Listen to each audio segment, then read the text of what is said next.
やめてよ。やめてよ、ミサトさん。アスカ、アスカ、アスカ。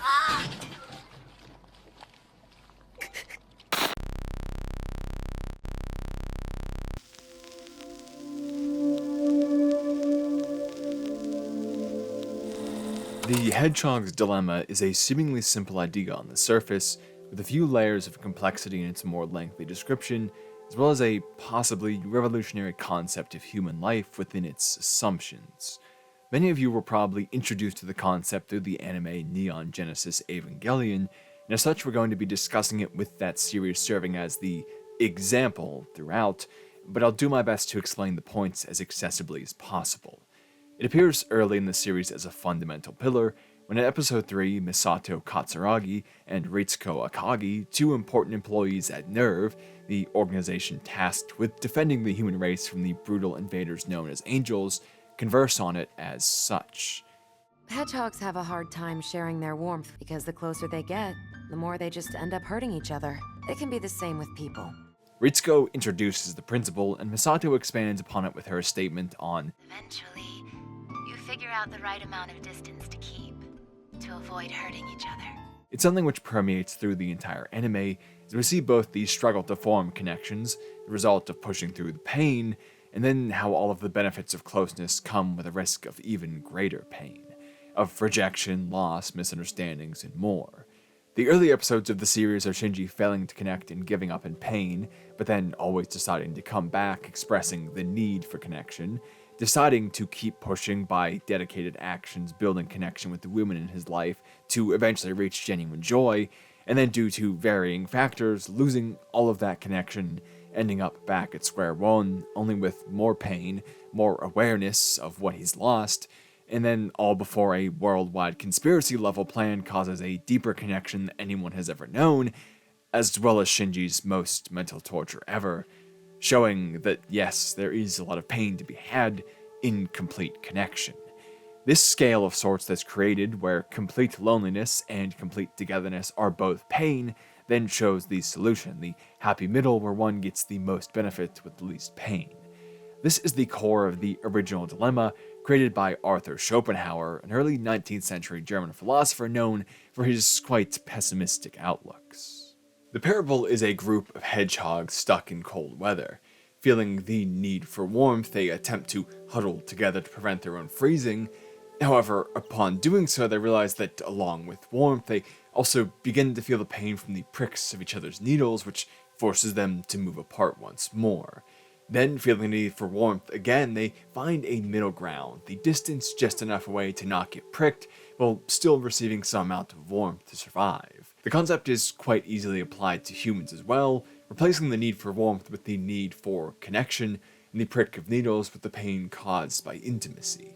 As such, we revise it. Due to the emptiness of our lives, we seek out intimacy in other people, but upon doing so, our negative traits cause mutual harm.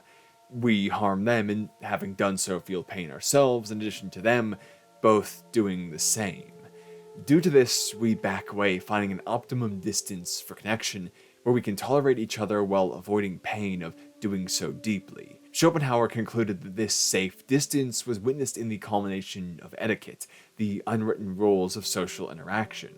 When we meet a stranger, we aren't open and honest with them immediately. We exchange pleasantries, talk about surface aspects of our lives with pleases and thank yous, never standing too close, never prying, and both leaving when the time comes. We desire deep connection, the kind where we can share our secrets and still be loved, where our true self is on display without the temperament of public. However, knowing the potential hurt of being seen in truth by all, we put barriers in the way, etiquette, which dictates we interact not too deeply and not too distantly, just the perfect amount so no one is hurt. And there is no solution offered to this state many of us likely feel, the sense of being alone while together, having bonds, but not enough to satisfy our inner desires. The dilemma is left as is, a pessimistic view that humanity ourselves creates our lack of connection through our own comfortable evolution, architects of our own pain driven by the natural avoidance of it. The dilemma is overtly stated in the anime, but its representation throughout runs much deeper, most notably with Shinji Ikari and Asuka Langley, two teenage pilots of Evangelion units, the giant mechas used to fight off the angels. While the series begins with the physicality of these fights, a slowly unraveling truth begins to show, and it takes a deep dive into the unconscious psychology of these pilots, since that's part of the means used to allow them control over the EVA units to begin with. They're mentally examined by their enemy, the angels, integrated into the EVAs themselves, and eventually even merged into the collective unconscious, a concept we explored in this video here if you'd prefer more context. What's of note here is that we're allowed to witness the psyche of these two characters who themselves witness each other's, and that what we see in this is a confusing mess. Before their mental integration, Shinji and Asuka have a complicated relationship. They each desire some kind of praise and love, expressing these as the main reason why they continue to pilot the Evangelion units despite the extreme toll. However, Shinji is looking for the connection of his distant father Gendo, the head of NERV who left him as a child and only praises him once, while Asuka wants attention from everyone, but love from Keiji, the former turned current boyfriend of Misato. Her defining line is "look at me," one she screams for attention since her mother only ever saw a doll as her daughter, not Asuka herself. Yet, despite these similarities, Shinji and Asuka often conflict, whether it's about piloting, teenage feelings, first kisses, or their deepest, darkest secrets. Both want praise, but not from the other. But this also doesn't keep them fully apart. They still often seek such things inadvertently from the other, dancing around any confirmation of their feelings, sitting at a comfortable distance. Yes, there is discomfort here, but they still receive some benefit to make it bearable, without ever confirming anything to avoid the ultimate pain. That is, until their psyches are forced together, where we learn the crux of their time shared. Asuka did want Shinji, but only if he was more direct, and Shinji wanted her, but was suffocated by the vagueness and contradictions of her feelings, even though he did nothing to dispel these doubts himself. There is an inability to communicate in a distance which allowed hope, but never true intimacy, a fair gain for the pain, the dilemma of our hedgehogs. And forced to witness the truth of each other's souls, they only begin to fight more, coming to physical blows within mental space. A true, unbounded connection causes outright assault as they witness the truth in each other's hearts. But the dilemma is best explained in the most controversial scene of the series, coming from the movie The End of Evangelion, a second version of the TV series' final 2 episodes. Asuka is bedridden and essentially comatose from depression.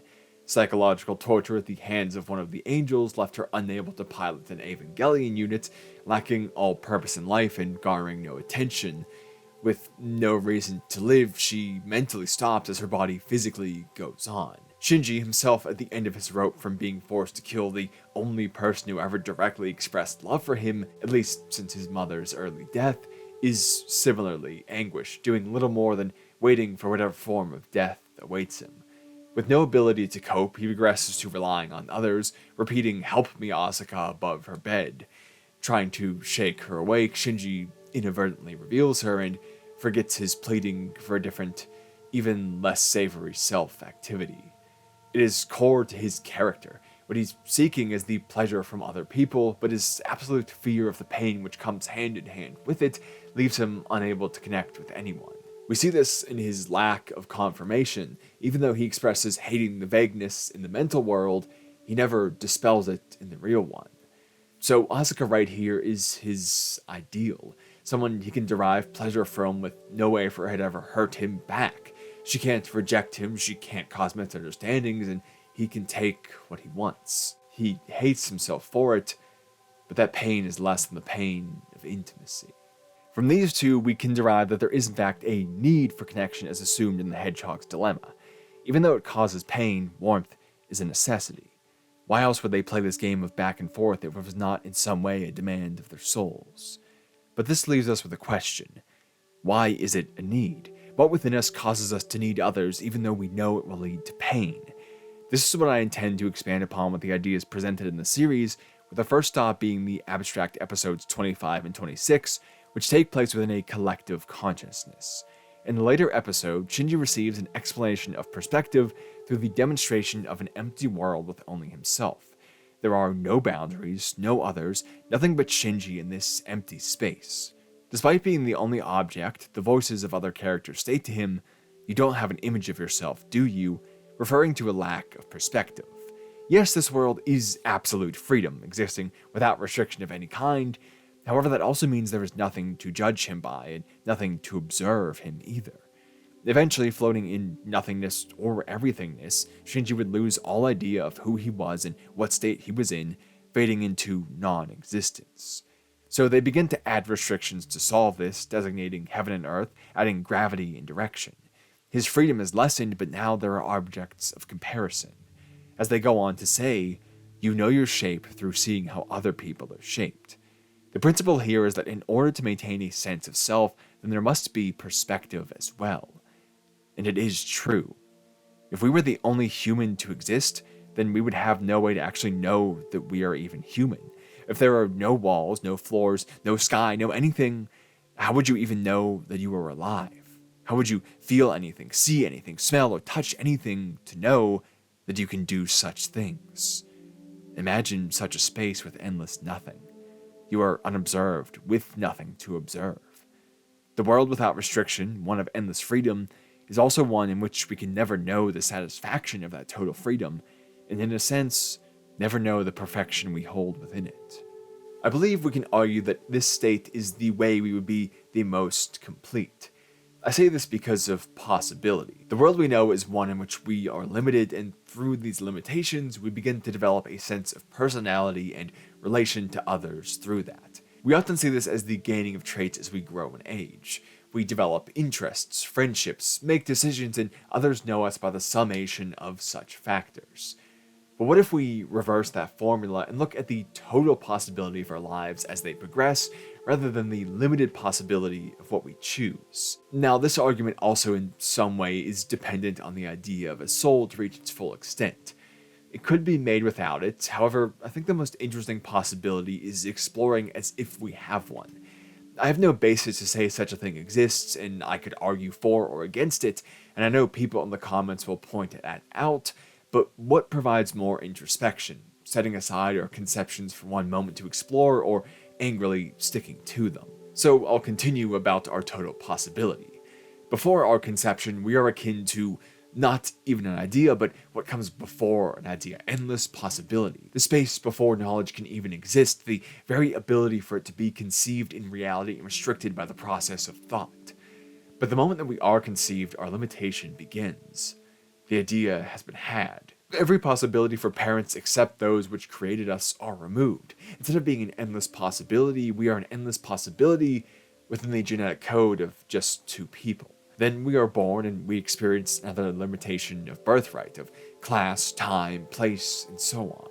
Further, from the decisions our parents make, more possibilities are removed. They dress us in blue or pink, they take us back to a big home or a small one, to close families or distant ones. The possibilities outside of such factors are eliminated, and the ones which remain present the opportunities we will follow once we begin to enact our own will. As we continue and our personality truly begins to form, we must look at it not as us picking up traits, but rather us discarding those which we choose not to pursue. Rather than being interested in bugs or cars or dolls, we stare in amazement at the sky. Our interest is the stars. Instead of playing soccer or football or basketball, we play baseball. Each decision we make is not just to choose one thing, but to discard many more. This methodology is defining us by everything we are not. Now, these are not always permanent choices, but as they pile up, they begin to grow a greater weight. It's not likely someone who hates bugs will suddenly allow one onto their arm. This probability becomes nearly non-existent and is essentially eliminated. And if it happens, that simply means the possibility was never excluded. Other ones merely made it appear so. Through this limitation, we become ourselves, from endless possibility down to a known and comfortable lack of it. We go from the limitless blank world to this one that we all exist within and know. Since infinite possibility would entail everything, that is, having no exclusions, this also means that we would all begin as the same person. There would be no eliminated possibilities to distinguish us as individuals. and further we would exist in the same space with the same predicament of being unobserved and as such become non-existent. In this set of statements, we find the why behind our need for connection. I called that state of possibility perfection because, as the series says, it is limitless freedom, the chance to be everything and anything. There, we are simply whatever we wish to be, unfettered by race, class, sex, any factors of our birthright and beyond. If there is some truth inherent to our person, even if that truth is endless possibility itself, it exists there. But it may only ever be approximated here. This is the core of why we reach out. Other people, that is, bundles of differently limited possibilities, allow us to simulate our lost perfection through their possibilities that we lack. And being close with them, we incorporate other possibilities we gave up in becoming ourselves into our lives, quelling a deep anguish within us, that we once had to have perfection ripped from our being to exist and to know that we do. Since we were once everything, anyone can offer us a part that we are missing, simulating a removal of these limitations we had in order to hold perception and as such know that we exist. We desire others not just to know we exist, but to become whole once more.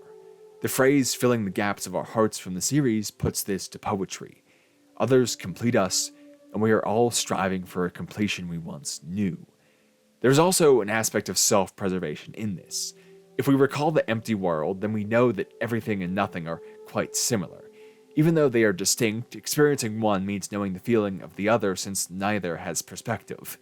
Does the color of an endless void matter? They are endless in different ways, but endlessness is always experienced as endlessness. In conjunction with this, the natural conclusion of defining ourselves by possibility lost is that at some point we will exclude our last possibility, reaching a state of nothingness, of essential death. Driven by limitations, we have no option but to continue being so. However, we must find a great fear within this. If we follow the path that is laid out, we will always reach the void. However, other people represent other possibilities. By surrounding ourselves with others and acting, in a way, as one, then we exclude less possibilities with each action. Two people will always have two sets of possibility with different restrictions, allowing us the chance to do that which we could not alone. Two people will always be able to do what one cannot. Since then we are not becoming narrowed as quickly when we act with others, being with them staves off the death of full limitation, of nothingness. As such, our togetherness is also an act of survival, an act of need. There is a lot of pessimism in this idea. To exist, we must be observed, yet the only state in which we can be truly satisfied is within an unobservable state.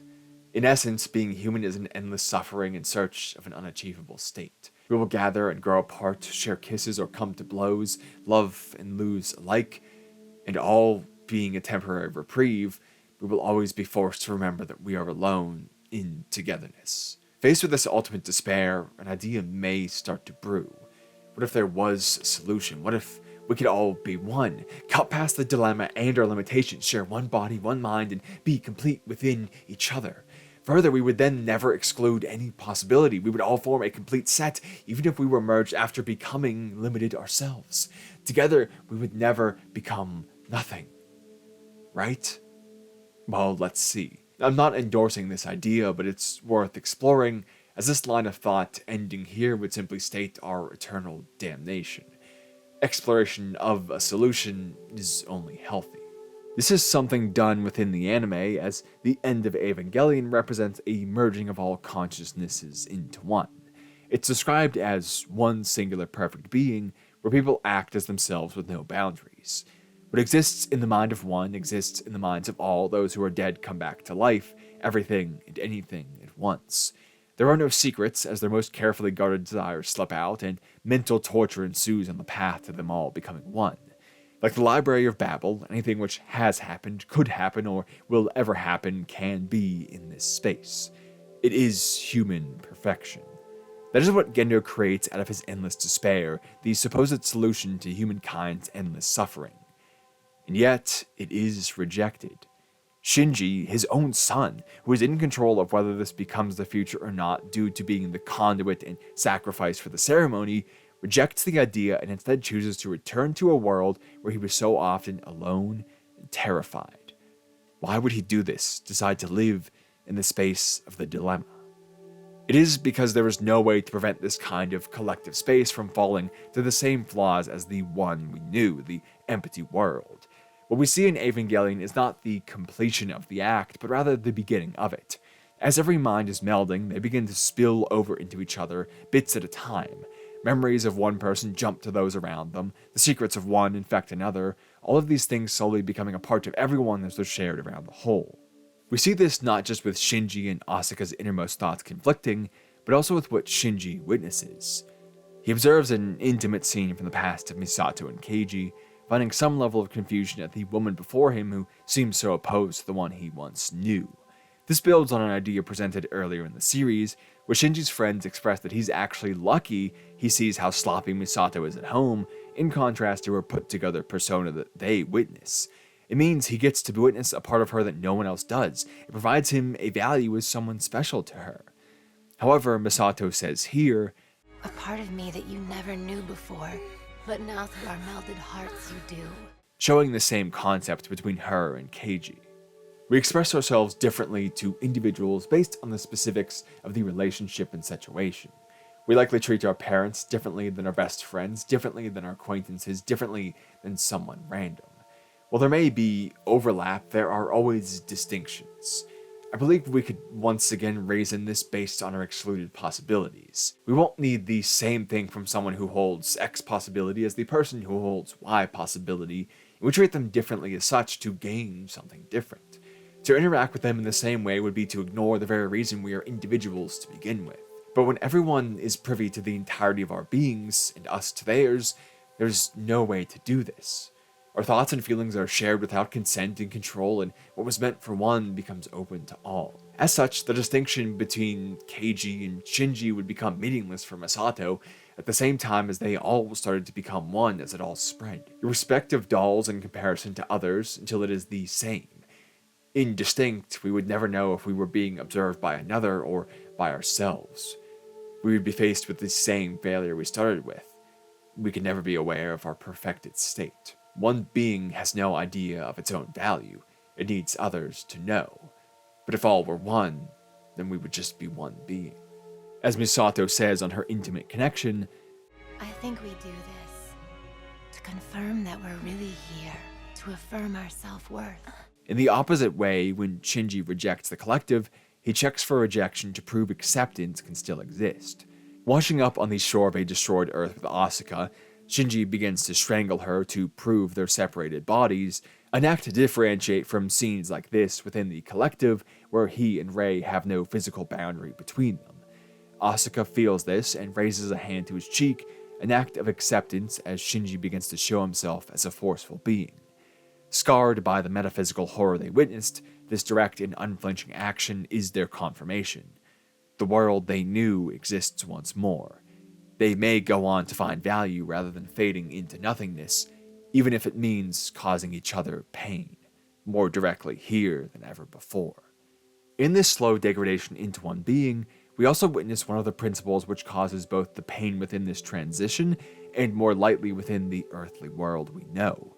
Perspective is not just the ability to witness and compare, but it is being distinct from other beings so that we may be able to witness and compare. It is dependent upon internal and self-determined conclusions drawn from the inputs fed to us by the world. Since we are limited beings experiencing different possibilities, we will view the same things differently based on what we have and have not experienced. We see this with Shinji, Asuka, and Rei all acting as pilots for different reasons. Shinji does so because he's told to, and from doing what he's told well, he can be praised by his father, one large missing piece of his heart. Asuka does so for attention, seeking to fill the hole left in her heart by a mother who refused to see her.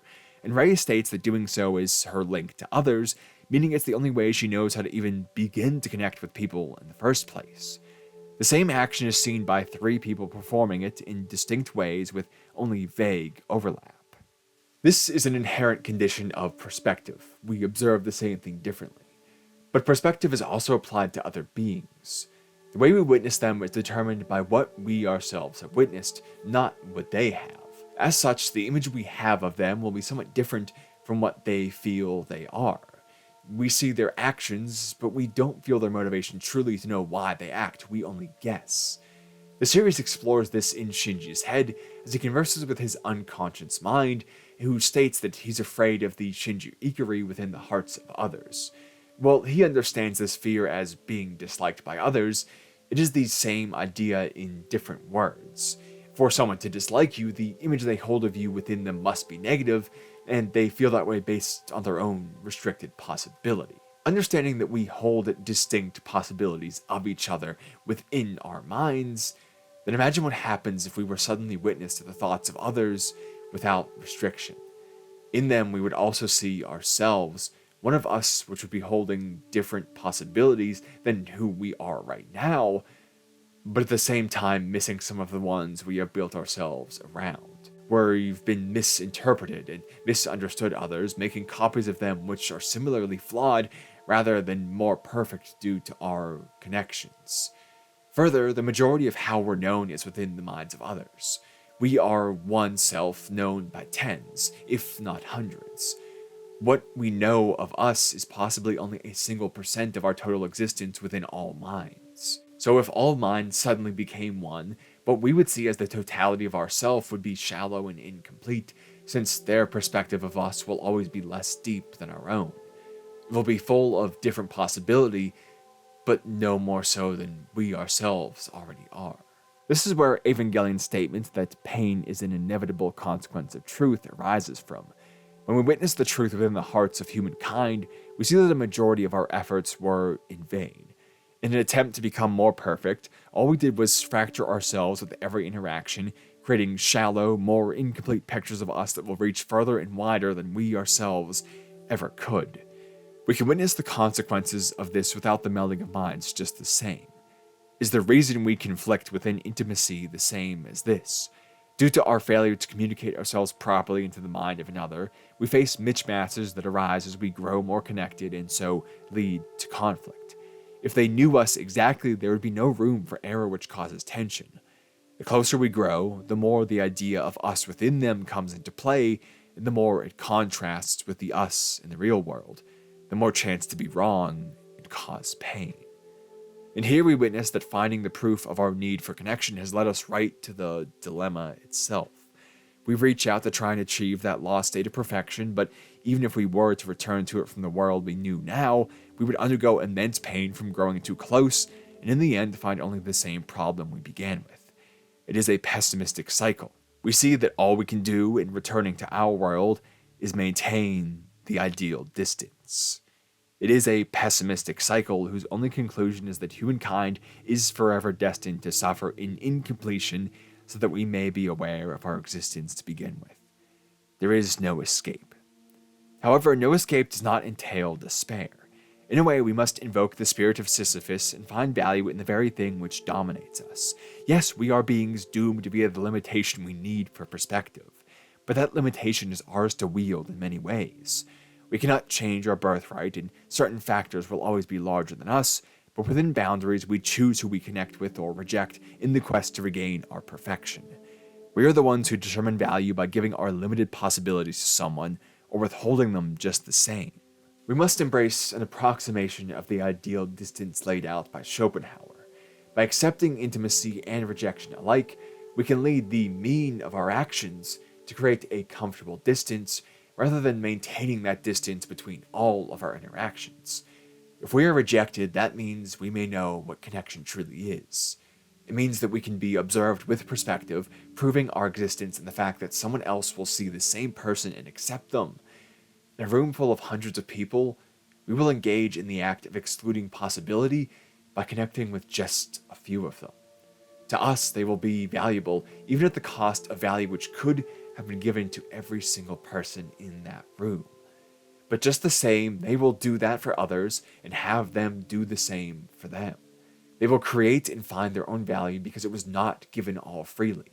And if that room was everyone who existed and we summed up all of that value, all of that experience, all of those possibilities not excluded, would we not see the total which comprises the perfect being?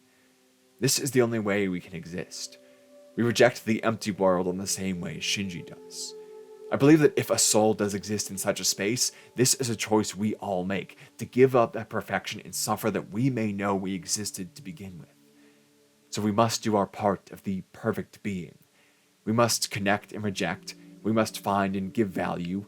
We must bear witness to our suffering and the toil of others to prove anything and everything alike. But I'll stop rambling and say there's important links in the pinned comment, Twitter, Discord, more importantly than that, and most importantly, Patreon, where these lovely people above me support me and help me keep doing this weird, wild endeavor, and going through all that stress with meaning and enjoying it, making it a good stress. But thank you to everyone alike for watching, for spending some time with me, and I'll just say thank you for watching. I hope I'll see you again soon.